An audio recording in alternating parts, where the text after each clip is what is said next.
No one really remembered when Earth went silent. One day, the diplomatic beacons that hovered around the galaxy's core just stopped responding. The Council of Galactic Empires, smug and bloated with centuries of power, barely noticed. Earth had always been that unpredictable little planet on the edge, loud, messy, too full of spirit and too primitive to matter. At least that's what they thought. Until the warship arrived. The Erebus was never seen entering Council space. It didn't show up on scanners. It didn't send a greeting signal, no request for diplomacy. It just appeared, above the capital moon of the Zenthari Empire, hovering like a god carved from steel. It didn't speak. It didn't wait. It fired. The capital moon, home to more than 19 billion Zenthari civilians, was obliterated in under 10 minutes. No survivors, no structure left taller than the rubble of bone and steel. The death wave rolled out in complete silence, as if even sound had bowed to fear. The Erebus moved on. The Council tried to understand it. Was it some rogue AI? A lost experimental ship from a forgotten war? But the records told a different story. One name came up again and again in scrambled logs from dying systems: humanity. They had disappeared for over 200 years, licking their wounds after the last war they lost, humiliated by the Tridari Empire, stripped of their colonies, their tech scavenged and laughed at. Earth had gone quiet, closed itself off, and been written off as dead or irrelevant. But they hadn't died. They had evolved. Council Command gathered in panic. Hundreds of species, thousands of diplomats and war masters all crowded into the emergency summit. Words were thrown like knives. Retaliation. Defense fleets. Contact attempts. But there was one species that didn't speak. The Zark-Noth. Insectoid, hive-minded, usually the loudest voice in war politics, now silent, because they had already seen the Erebus. 3 days before it attacked the Zenthari, it passed through Zark-Noth territory. No warning, no noise, but the hives were left untouched. Not a single sting, and they knew why. The Erebus didn't destroy without purpose. It remembered. It selected. It knew exactly who had broken the Treaty of Sol, who had burned the Terran colonies, who had mocked the last human ambassador as he begged for mercy. Every empire involved was on a list. The Zark-Noth hadn't been. Yet. The humans hadn't forgotten anything. Not the wars, not the betrayals, not the laughter of the Council when Earth's final warship was dismantled in public and turned into a museum. They had watched. And they had built in silence. What kind of technology could erase an entire moon? What kind of mind designed a ship that didn't need an army because it was one? It didn't matter anymore, because the Erebus was coming. The Volari tried to intercept it. Proud and golden-skinned, they sent 6 cruisers toward it from the Aros Ridge, ships that had conquered entire systems by themselves. The Erebus didn't even change course. The cruisers disintegrated into dust. No explosions, no fire, just vanished. The signal from the Erebus, intercepted right after, was the first and only message it ever sent. We are humanity. We begged you once. We bled. We were broken. But now, we remember. No one had heard a human voice in 2 centuries. The sound of it chilled every translation machine. It didn't sound angry. It sounded calm. Calm in a way that made predators go still and gods feel nervous. The Council was no longer a council. It was panic. Species began evacuating entire sectors. Some even tried surrendering without a fight. But the Erebus didn't take prisoners, didn't answer hails, it only moved forward. And behind it, nothing remained. Some said Earth had turned itself into a forge world, that every mountain had been hollowed, every ocean boiled for energy, that humanity had sacrificed its own comfort, even its biology, to become something no one could beat. They said Erebus wasn't just a ship. It was the soul of vengeance. Built from silence, run by ghosts, powered by the rage of a forgotten species. Whatever it was unstoppable. And it was just getting started. The Erebus didn't slow down. After the Valari fleets disappeared into molecular dust, the next in its path was the Tholari Syndicate, an empire notorious for trafficking slaves from lesser-developed species, including early Terran settlers. Back when humanity begged for a place in the stars, the Tholari had snatched tens of thousands of Earth's displaced, especially the weak and unwanted, the elderly, the sick, the orphans. Those humans had been sold, tortured, and dissected in genetic labs trying to prolong Tholari lifespan. Now it was their turn. The Tholari homeworld, Vexir Prime, was a gas giant orbited by colossal sky cities, impressive things held aloft by anti-gravity engines the size of moons. The Council believed no force could bring them down. They believed wrong. The Erebus arrived not with thunder, but with silence. Civilians on Vexir Prime watched the horizon glow red. Then the skies above cracked like broken glass, light splitting into impossible colors. Something began to descend, slowly, like a shadow stretching over a grave. When the Erebus finally came into full view, it blotted out the light of the twin suns. It didn't fire a missile. It didn't unleash a laser barrage. It spoke. For 3 minutes, across every channel, in every known language, a human voice told the history the galaxy had tried to erase. The slaughter of Mars's refugees, the public hanging of Earth's last diplomat on Galthar 6, the recorded laughter of council members when they voted to postpone Terran recovery indefinitely. You called us primitive. You caged our children and called it medicine. You broadcast our desperation as entertainment. We gave you every chance, and still you devoured us. Now we return the favor. And then the Erebus shut off gravity. Somehow, without destroying the cities, it collapsed every gravitational field holding them afloat. The skies broke. The cities, once proud wonders of engineering, crumbled like castles of dust. No explosions, no fire, just descent. A slow, inevitable fall, thousands of kilometers down into the crushing atmosphere of Vexir Prime. They fell for 15 hours. By the time the last fragment disappeared into the clouds, the Erebus was gone. Moving forward again, never lingering, never celebrating. No trophies, no gloating, just judgment. Across the galaxy, chaos took hold. The Council of Empires, once untouchable in its ivory sanctum, now fractured. Some tried to flee, hiding in outlaw sectors. Others went underground, scrambling for ancient tech buried in vaults, or praying to gods they'd long stopped believing in.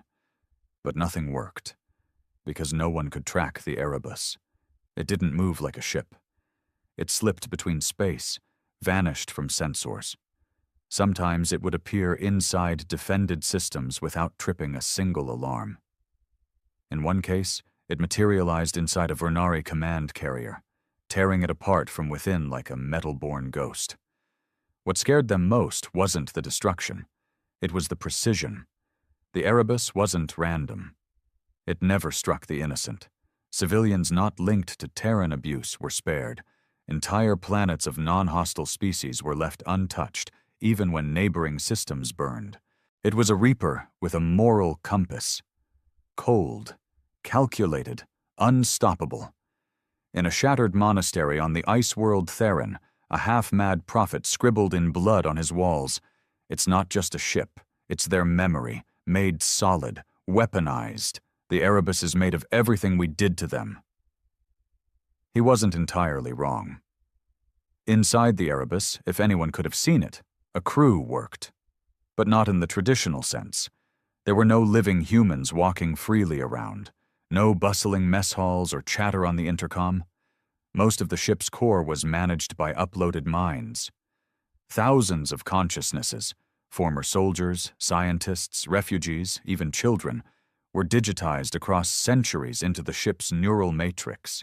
Not mere AI, not just code, real people, memories encoded into light, rage forged into direction.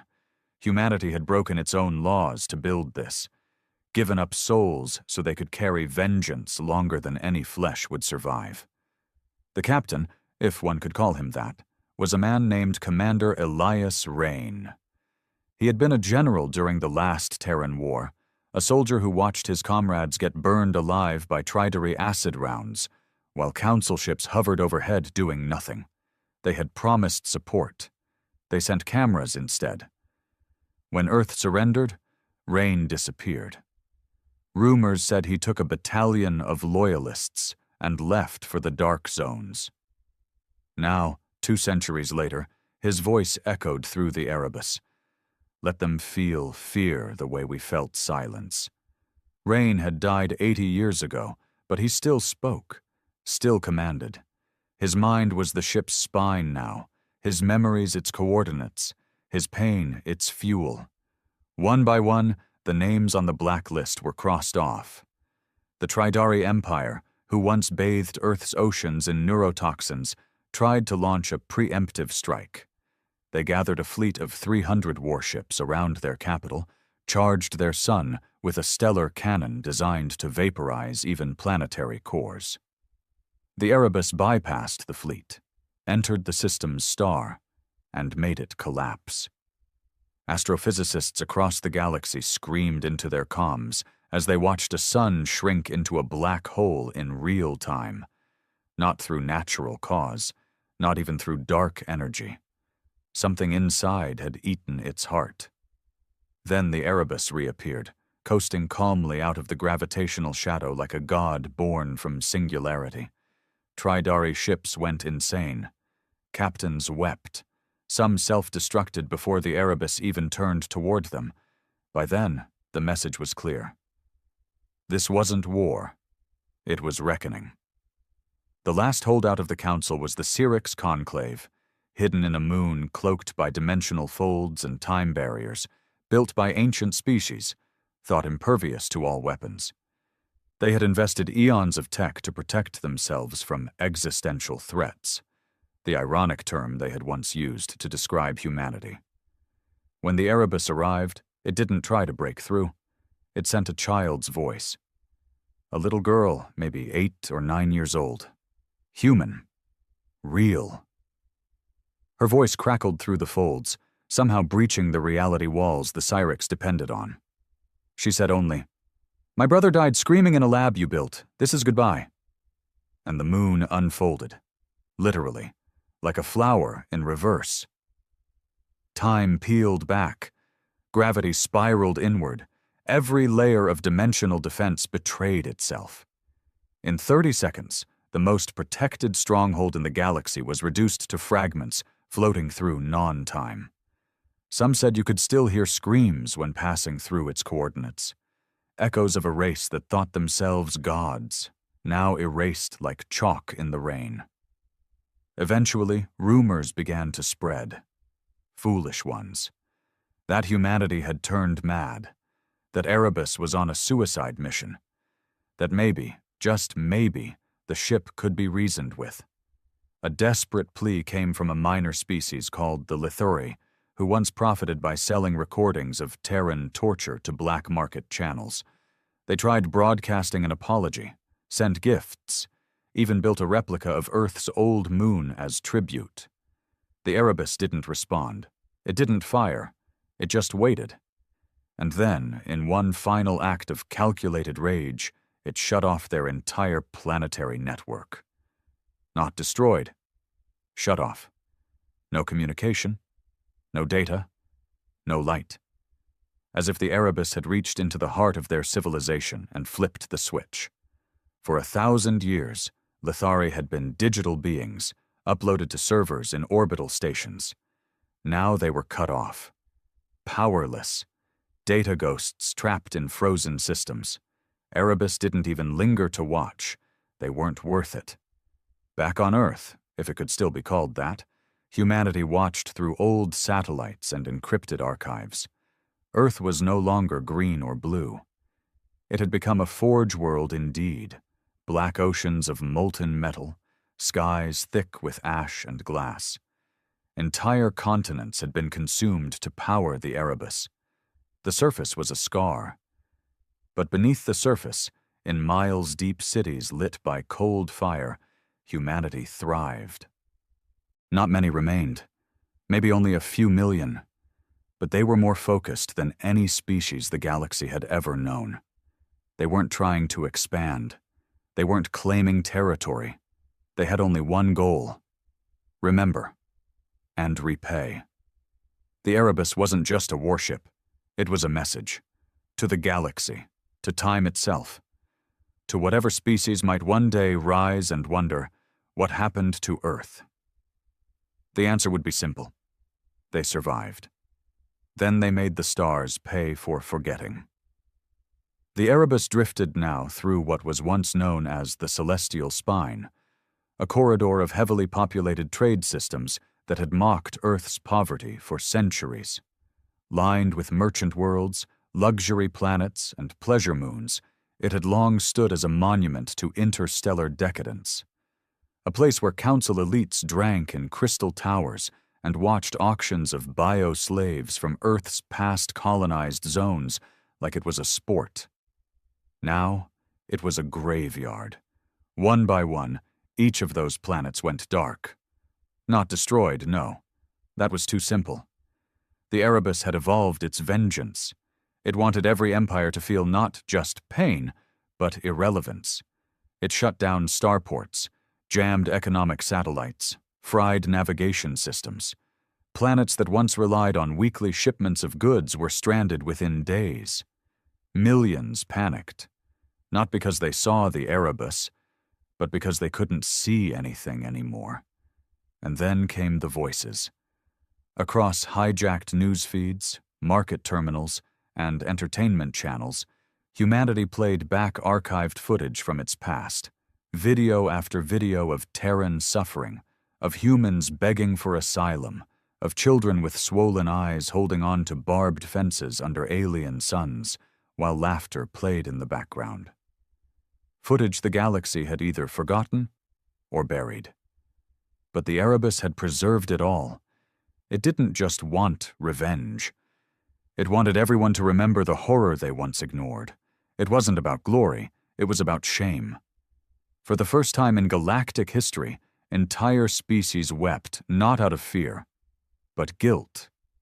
Inside the Erebus, deep in the neural command bridge, something flickered in the memory stream.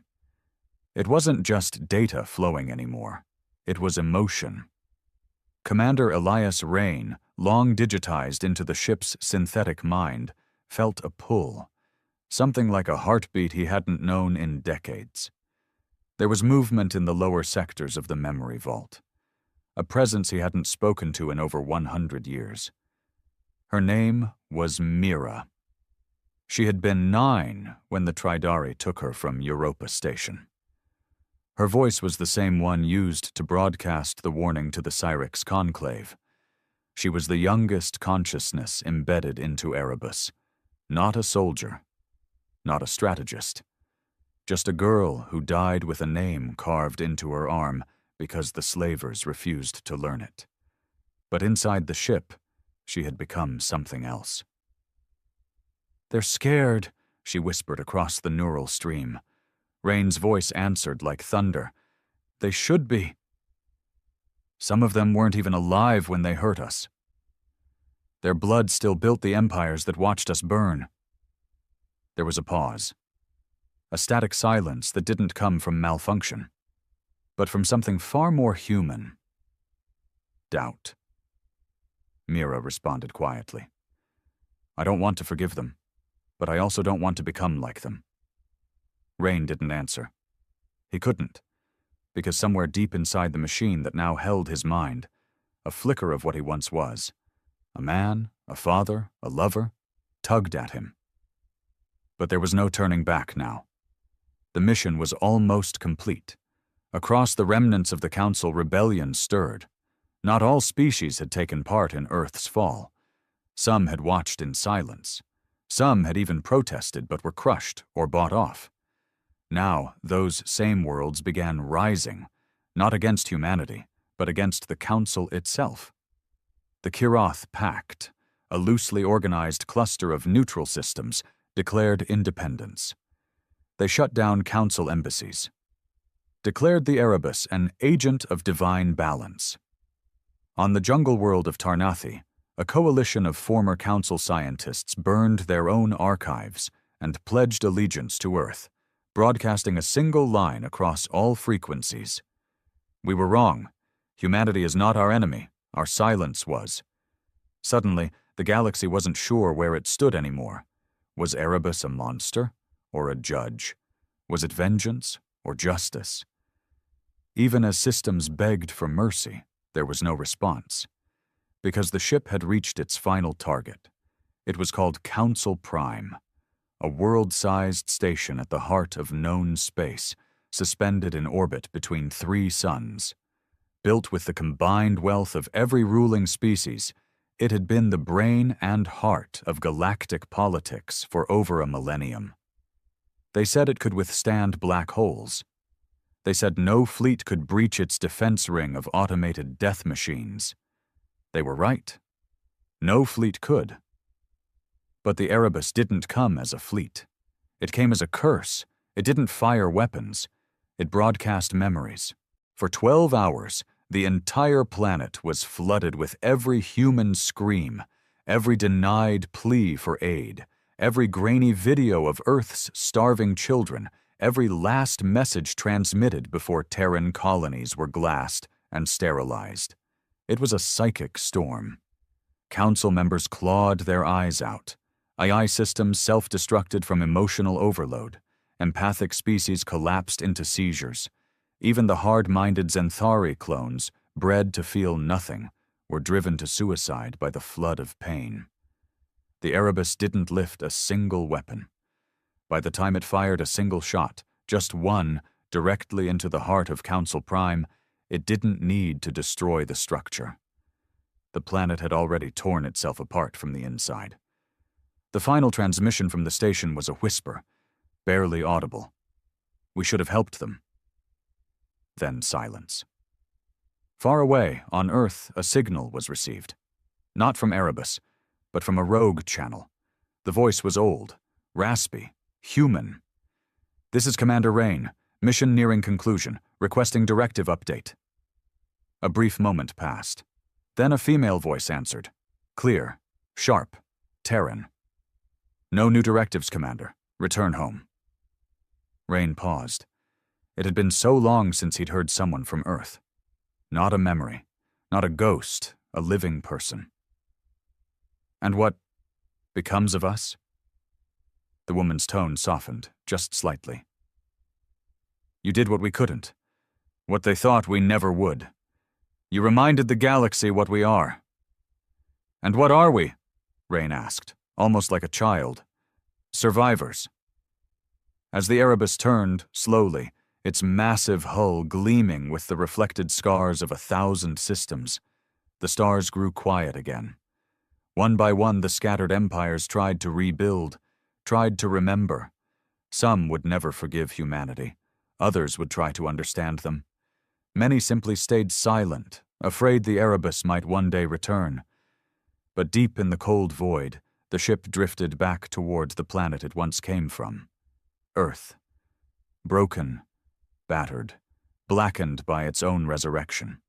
A planet that had refused to die, that had turned pain into purpose, silence into strength. Inside the Erebus, Mira's voice hummed softly, a child's song, human, gentle, a lullaby her mother once sang on Europa Station before the slavers came. And Rain listened. For the first time in 2 centuries, he let himself feel. Maybe they had won. Maybe they had gone too far. But the one thing no one could deny anymore was the truth that echoed through every layer of existence. You don't break a species like humanity. You only teach them to never forget. The Erebus drifted toward Earth like a ghost returning to its birthplace. But Earth no longer looked like the blue and green marble that once symbolized life. No clouds floated in the atmosphere. No oceans reflected the sunlight. The planet's surface was now dark, scorched, and riddled with scars, canyons carved by machines, continents turned into massive furnaces. It had been hollowed out to build the Erebus, to build vengeance. Orbiting high above the dead skies, the Terran bastion stood in silence. A fortress unlike any other in the galaxy, it was where what was left of Earth's population now lived, not in luxury, not in peace, but in watchfulness, constant, razor-sharp vigilance. They had learned long ago that the universe had no mercy for the weak, so they didn't allow weakness anymore. Commander Rain's consciousness synced with the bastion's systems.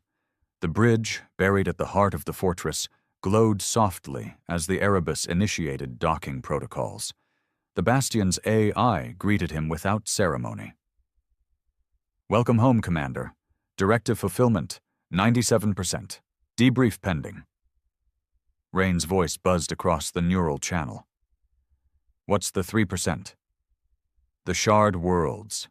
The colonies Earth lost after the surrender of Mars Accord. Some are still functioning, still loyal to the Council." Rain didn't respond at first. He thought of Mira's last words before she went silent, her voice fading like starlight. "Let's not become them." But part of him wasn't sure they hadn't already. The Erebus had destroyed more than a dozen empires, shattered the Council's hold on the galaxy, crushed systems that once laughed at humanity's suffering. Rain had brought vengeance to the stars, and in doing so had become something more than human. Or maybe less. Back on the bastion, Admiral Lioran waited in the observation chamber, one of the last biological humans still in command. She hadn't uploaded her mind like the others. She believed in flesh, in suffering, that if you forgot pain, you lost your reason to fight. Her skin was pale from years under artificial light. Her eyes, sharp and gray, had seen enough genocide to know one truth: forgiveness was luxury. She stared at the earth below as Erebus locked into place, magnetic arms anchoring it like a beast being put back in its cage. "He's back," she muttered. Her second in command, a former colony-born soldier named Coyle, said nothing. He just nodded. Everyone aboard the bastion knew what came next. A vote. The final vote. Would Erebus be dismantled, archived as a relic of war? Or would it remain active, watching the stars in silence, ready to strike again if the galaxy ever forgot the cost of cruelty? Lioran didn't trust the vote. Too many younger minds, raised inside the walls of the bastion, had never seen Earth before it became a forge. They didn't know the shame of losing their species to pity and mockery. They had only seen power, the kind Erebus delivered like fire from the heavens. And power corrupts. Rain stood alone in the memory chamber of the Erebus, surrounded by images, projected moments from Earth's past, floating around him like ghosts. Children with swollen bellies, soldiers begging for air on gas-choked moons, a woman screaming as her child was torn from her arms by council auctioneers. He had watched these memories every day for 2 centuries, burned them into the ship's systems so it would never forget why it existed. But for the first time, he found himself turning away. A new memory had entered the stream. It was Myra. Laughing. Not the sad, cracked laugh she sometimes gave when mocking their enemies, but a real one, from when she was alive. A tiny girl running across a colony field, chasing an Earth-born dog, her mother in the distance waving at her. It wasn't pain. It wasn't suffering. It was life. Something Rain hadn't let himself think about in a long, long time. His voice echoed inside the chamber. "Do they deserve peace now?" But the Erebus didn't answer. Because it wasn't a machine anymore. It was a reflection. And Rain knew the real answer was inside himself. The shard worlds were next, These were colonies established during Earth's golden era, before the Council stripped them of independence. Technically, they were still human, but they had assimilated, becoming citizens of the very empires that once betrayed Earth. Some had changed their names, rewritten their history, removed any mention of Terran blood in their records. They wore alien fashion, used alien languages, worshipped alien gods. They had survived by pretending Earth never existed. To many on the Bastion, that was the ultimate betrayal. Admiral Leorin believed they deserved no mercy. They cut their own roots to avoid our shame. Let them burn with the rest. But Rain hesitated. They didn't pull the trigger. They ran. "And running is treason," Leorin snapped. "We die together, or we rot apart."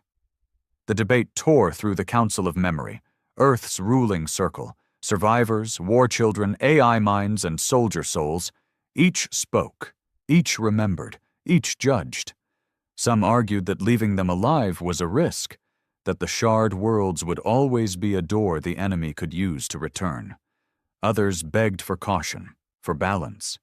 But balance had never been humanity's style. Rain made his decision. The Erebus launched again. This time there were no declarations, no warnings, no memory storms or voice messages. Just silence. It entered the sector of the shard worlds like a ghost.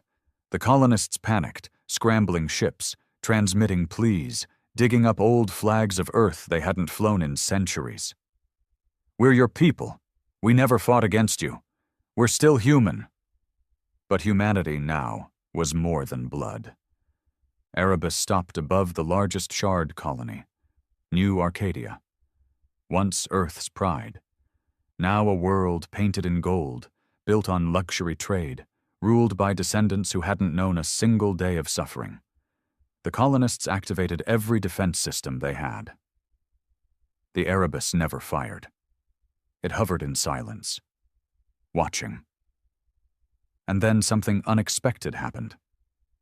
A small shuttle, unarmed, lifted off from New Arcadia's surface. It approached the Erebus slowly, broadcasting a voice across open channels. "This is Elijah Brandt. I am the son of Governor Helena Brandt. I claim Terran blood, and I offer myself in surrender." He was a boy, barely 20. "We forgot," he continued. "We forgot where we came from. But I haven't. I've studied every Terran archive I could find. I know what you suffered, and if you demand justice, take it from me." There was a pause. Then he added something else. "But if you still believe we're part of you, give us a chance to remember the right way." Inside the Erebus, Mira's voice returned. "He reminds me of my brother." Rain watched the boy's face on the screen. His hands trembled. But he didn't cry. He didn't beg. He stood like a human. A moment passed. The Erebus turned away. No fire, no judgment, just a quiet departure. And when it left, a single message was left behind on the surface of New Arcadia, engraved into the sky via satellite array. "You don't deserve forgiveness, but you might deserve a chance." Back on Earth, the Council of Memory debated for the final time. Rain's return marked the end of their long war. The galaxy lay in ruins, shattered not by greed, but by consequences. Humanity had reminded them all what it meant to be underestimated. But what now? Leorin stood in the council chamber, surrounded by faces from the old world, survivors, fighters, ghosts in metal shells. "We can stay hidden, watch, wait, be their monster, or, Rain asked. "We can show them who we were before they broke us." A long silence followed, and then Mira's voice came again. Software quiet. "Let's go home. Really home." And for the first time in 200 years, humanity began to consider not how to destroy, but how to rebuild. For 200 years, Earth had known only preparation and war. But as Erebus docked in silence above the Terran bastion, and humanity stood poised between vengeance and something else, something long forgotten, a strange stillness gripped the world below. They didn't know what peace looked like anymore. Inside the bastion's central command tower, Commander Elias Rain stood before the Terran High Assembly, a curved chamber filled with minds both organic and digital. The neural space shimmered with a synthetic glow, and the air pulsed with electric tension. Some members had no bodies at all, pure consciousness flowing through data channels. Others were scarred veterans like Admiral Lyran, faces drawn and eyes cold with grief and grit. They had gathered for the most important vote since the day Earth had burned. What comes after the war? Rain, voice low and even, began to speak. We've made them remember. We've made them bleed. We gave the stars our pain, and they felt it. He paused. Faces across the chamber remained still, watching, waiting. But if we keep the Erebus alive as a sword, we become the same monsters we once fought. Murmurs rippled across the room. Not of agreement, of discomfort. Admiral Lyran narrowed her eyes. We didn't ask to be moral. We asked to survive. We have survived, Rain replied. We turned our grave into a weapon and made the galaxy kneel. But if all we leave behind is fear, then what's the difference between their empire and the one we'd build? Difference? Lioran scoffed. We never enslaved their children. We never burned their cities for amusement. Don't talk to me about morality, Commander. Not after what they did to Mira. At the mention of Mira's name, the chamber went still. The girl had become more than a symbol. She was humanity's memory, its innocence lost, its pain personified. Her uploaded voice had haunted entire systems. Some said her voice alone shattered the Council's will more than any weapon ever did. But even she, in the end, had begged for something gentler. Rain stood tall in the stillness. The Erebus did what it was built to do. Now, let us do what we were born to do. And what's that? Lioran challenged. Live. Outside the bastion, reconstruction began in secret, hidden beneath miles of scorched rock, buried in the hollowed ruins of old cities. New construction drones awakened. The Cradle program had been in stasis for decades, waiting for a sign that the war would end. And now, quietly, without a word of hope spoken aloud, humanity began to plant its first seeds again. The oceans were gone, but deep underground, aquifers still pulsed with frozen water. In the ashes of old forests, bioengineered roots began pushing upward. A new generation of humans, those born not into vengeance but silence, stepped into training halls not as soldiers, but as engineers, botanists, builders. The process would be slow, but it had begun. The Erebus remained in orbit, powered down, its weapons offline, its neural core dimmed. Rain had locked away the offensive protocols, burying them behind layers of quantum encryption. If humanity ever needed them again, they would return. But for now, the ghost ship rested. And inside it, Mira's presence lingered. She no longer spoke to the galaxy. She no longer sang lullabies across enemy systems. Now she drifted through the memory vaults, humming quietly to herself, watching memories of parks, of rivers, of mothers tucking in children under starlight. She had once known rage sharper than any blade. Now she clung to fragments of joy like paper-thin snowflakes in a burning wind. One day, she whispered into the neural ether, "I want to feel the sun again."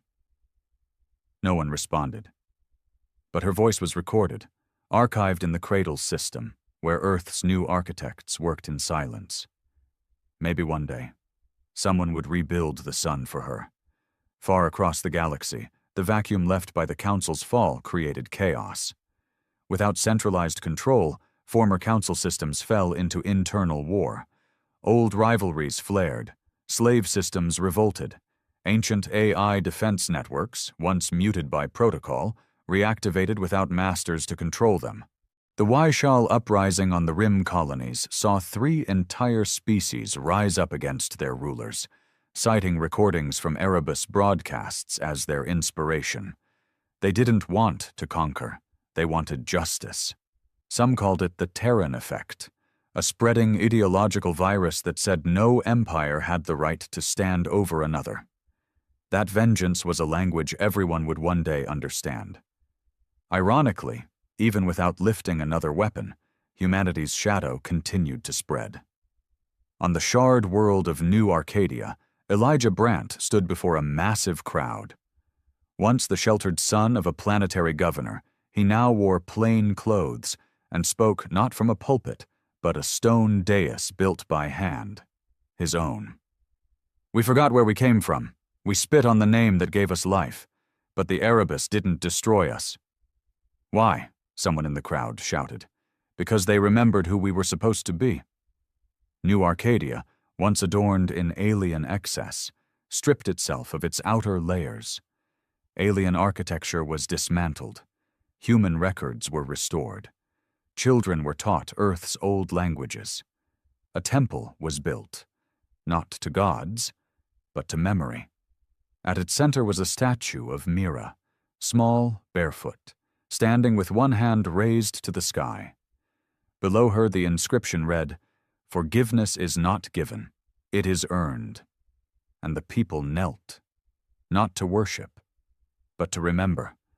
But not all were ready to let the past go. In the black edge of space, far beyond council ruins and Terran outposts, a warlord known only as Karg Volus gathered fleets of broken species. He was not a politician. He was born in the ashes of Tridari defeat, his planet turned to molten glass by the Erebus, his people dead, his empire erased.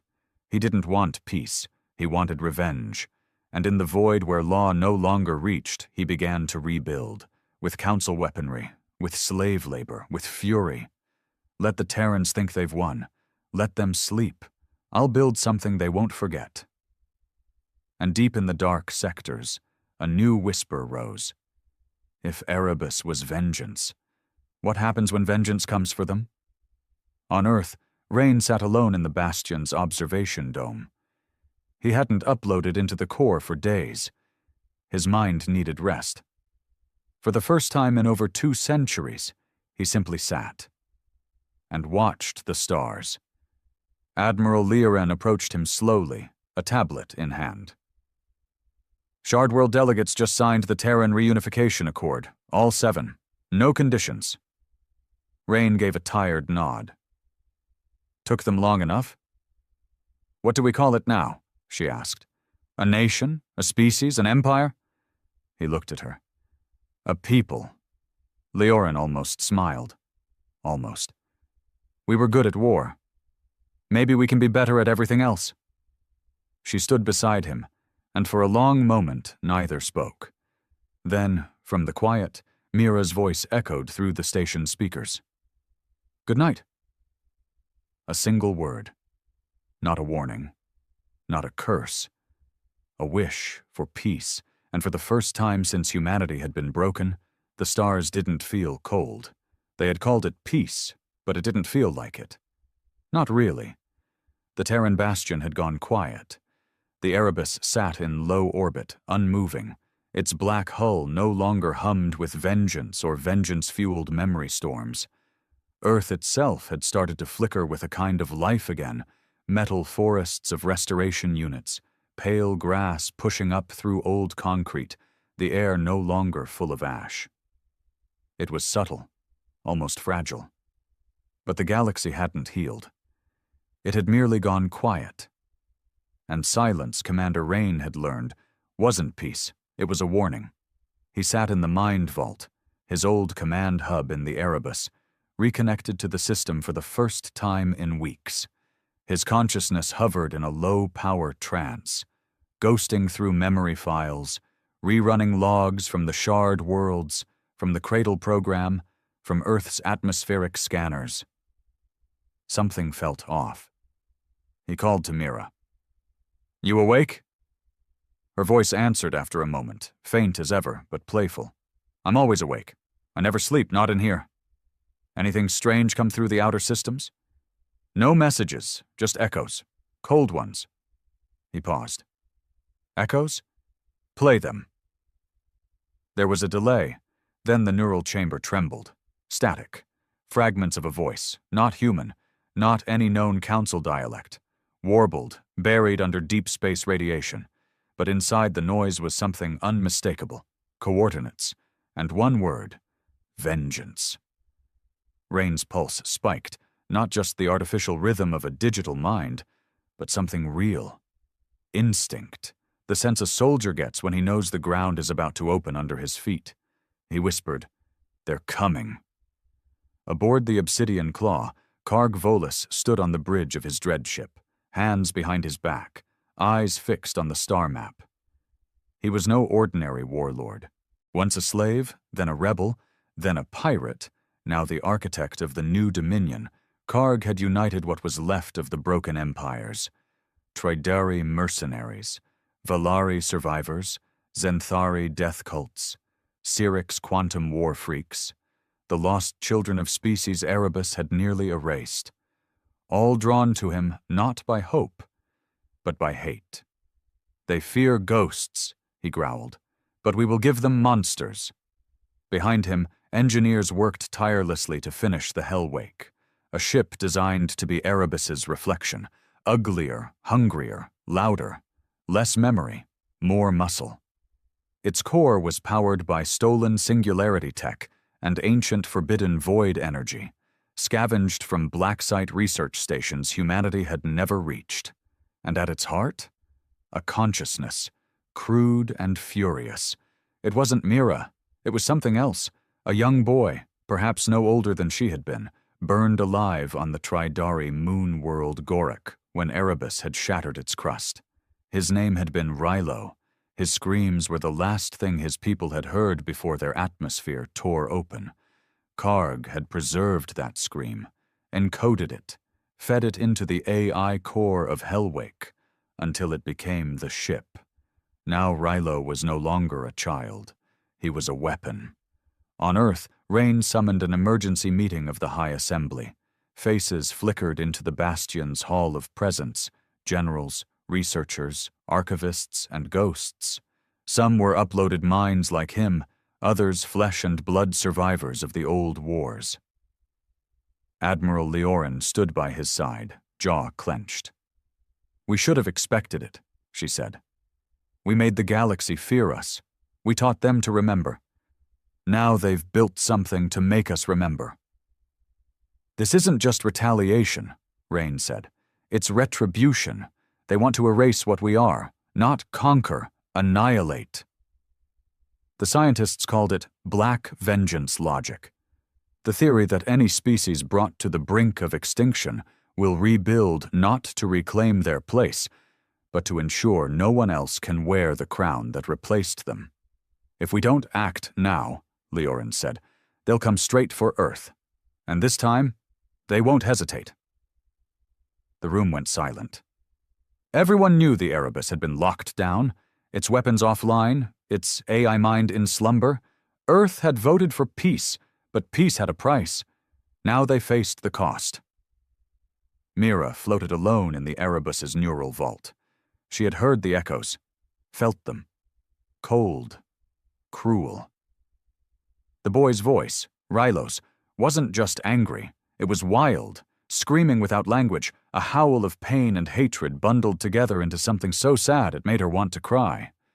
But she hadn't cried in a long, long time.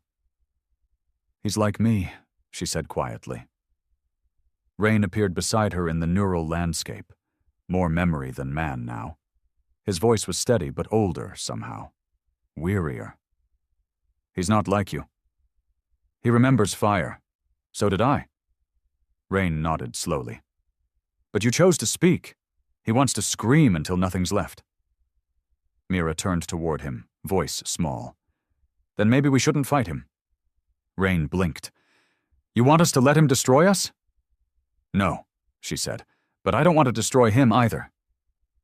Rain looked away. He had once sworn never to hesitate again, never to give mercy. Mercy had cost them too much. But Mira was mercy, and she was also the heart of the Erebus. "If we fight," he said, "it has to be our last fight." She nodded. "Then let's end it the right way." Earth went dark again, not with fear, but focus. The cradle program was paused. The field stopped growing. The builders powered down. Every ounce of remaining Terran strength was funneled back into orbit. Erebus reactivated. Its weapons, its memory vaults, its full neural interface. For the first time in decades, the ship pulsed with light again. Not the angry red of war, but a deeper color. Somber, like a sunrise through smoke. The Council of Memory voted unanimously. If the Hellwake reached Earth, there would be no survivors. But Erebus wouldn't wait for it to come. They would meet in the dark. In the void near the shattered remains of Council Prime, the Erebus arrived. Silent, alone, its sleek hull reflecting the broken monuments of the old galaxy. The Hellwake was already there. Massive, ugly, loud, its hull buzzed with energy drawn from the void itself. Rylo's voice echoed from its core, louder than any engine. A scream turned to speech. "You took my family." "I know," Mira said. She projected herself into the void between them. No weapons fired, no defenses raised. Just a girl and a boy.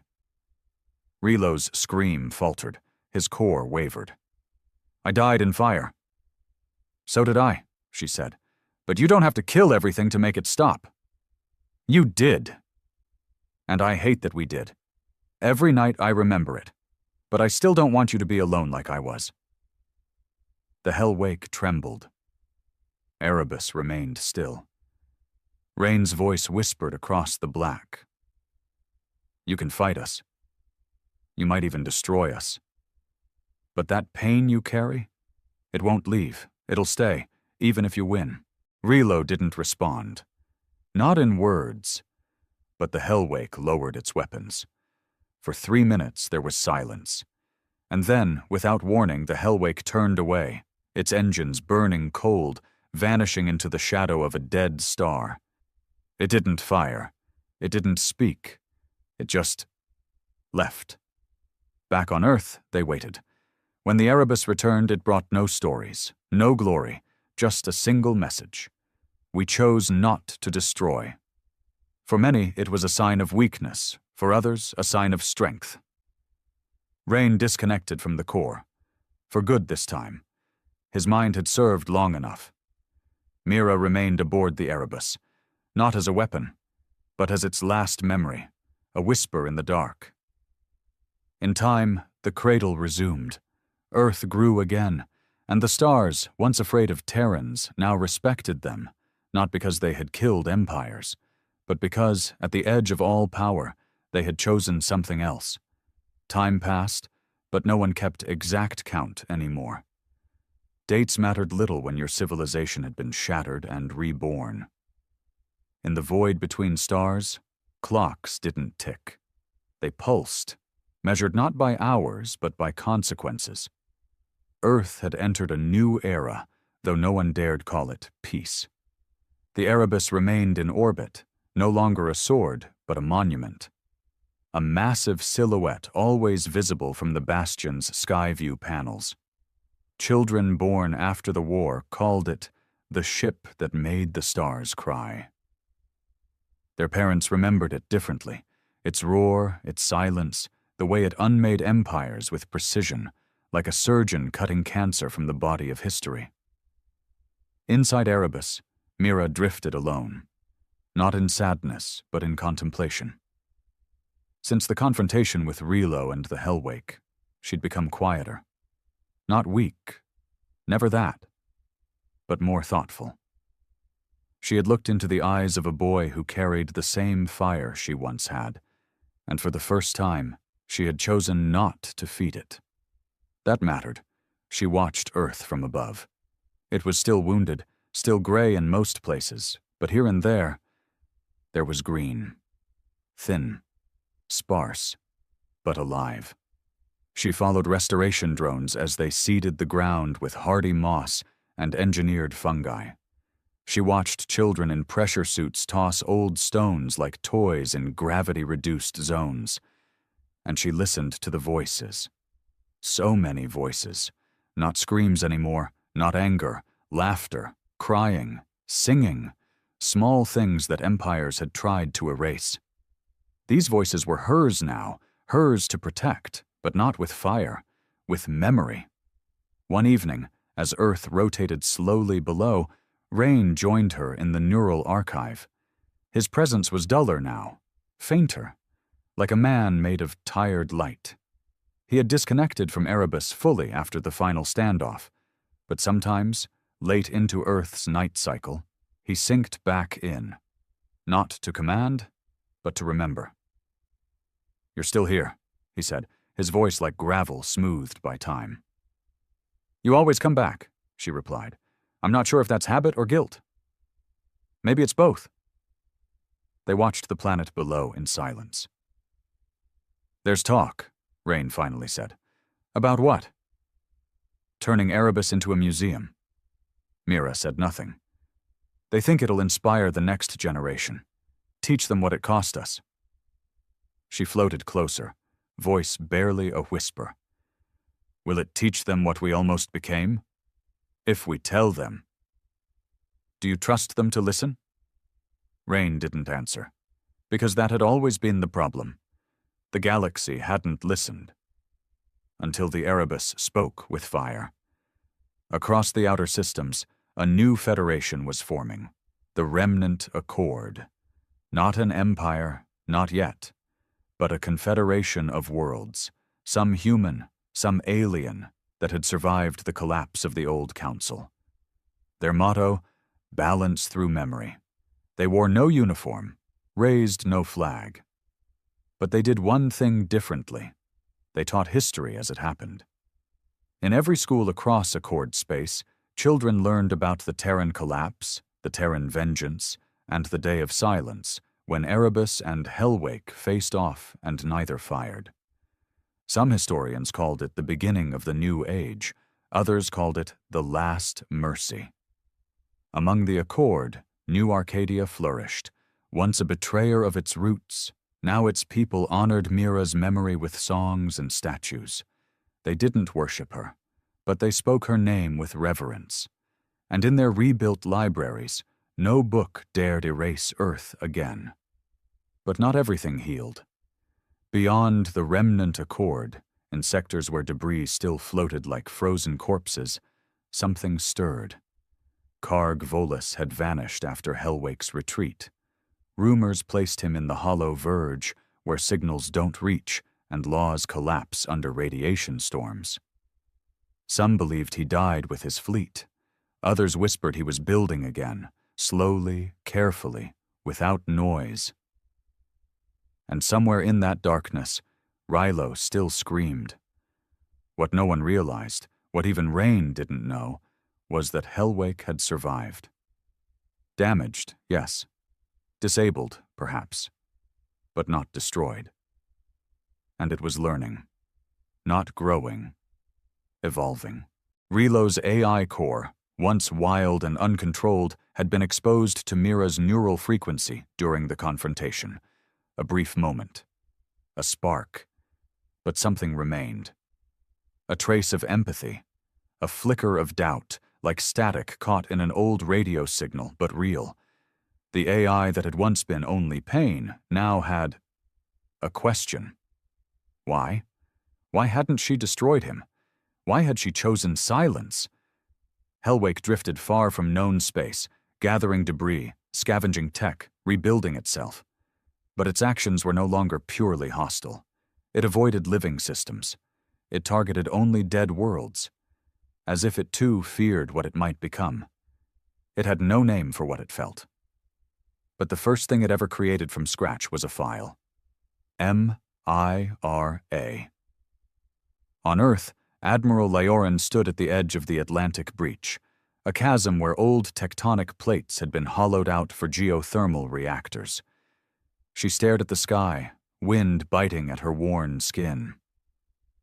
"You're getting too sentimental," she muttered to herself. She hated that she no longer had a war to fight. Her generation had been built in fire, molded by rage. The idea of peace made her twitch. She'd voted against dismantling Erebus, voted against rewilding the Earth, voted against everything that looked too soft. And yet here she stood, watching children plant trees in filtered soil while drones sprayed nutrient-rich rain over charred rocks. One of the kids ran up to her. A girl, maybe 7. "Are you the soldier from the stories?" she asked. Leorin nodded stiffly. "I was." The girl smiled, innocent, unafraid. "My mom said you helped build the Erebus." "I did." "Did you ever fly it?" "Number. But I helped give it teeth." The girl giggled, unbothered by the sharpness of the answer. "Thank you. Because of you, we're still here." Leorin looked away. Something stung in her chest. "Don't thank me, kid. Thank the ghost ship." But even as she said it, for the first time in decades, she wondered if maybe it wasn't just vengeance that saved them. Maybe it was what came after. One evening, Mira received a transmission, encrypted, ancient, not from Earth, not from the Accord, just coordinates, and a symbol, a hand reaching toward a star. She ran the signal through 1,000 filters. It wasn't a trap, not a threat, just a message. She routed it to Rain. "It's him," she whispered. "Rilo?" "I think he's calling back." Rain hesitated. "Is it safe?" "I don't think that's the right question anymore." "Then what is?" She smiled softly. "Is it time to listen?" A council was called. Not of Terrans, not of remnants. A council of survivors. Species from across the galaxy, scarred but breathing, gathered for the first unified memory summit on the neutral station Eliad's Reach. It was built from wreckage, from the bones of Council Prime. A floating reminder that even ashes can speak. Earth sent 2 envoys. One was Rain. The other was Mira. Projected in real time through Erebus's core, her image hovered in the central chamber, a child's form, eternal, impossibly old and impossibly young. When it was her turn to speak, she didn't talk about Earth, or war, or vengeance. She said this: "I was once made of fire. Now I carry echoes. You all burned us, but we're still here, and the question isn't what we will do next." She looked around. "The question is, what will you remember?" And the chamber went silent, not out of fear, but out of understanding. They called it the last silence. A moment of complete stillness shared across hundreds of systems as Mira's words reached every species, every former empire, every broken world. For the first time in galactic history, there was no trade, no broadcast, no song, just quiet, a deliberate, chosen silence, to remember, to honor, to grieve. The scars of war still etched every star lane, graveyards of ships still floated in deep voids, ruined planets glimmered like haunted jewels, whispering of genocide, betrayal, vengeance. But for a single hour, all of that became memory instead of noise. And in that memory, something new began to grow. On Earth, the cradle bloomed.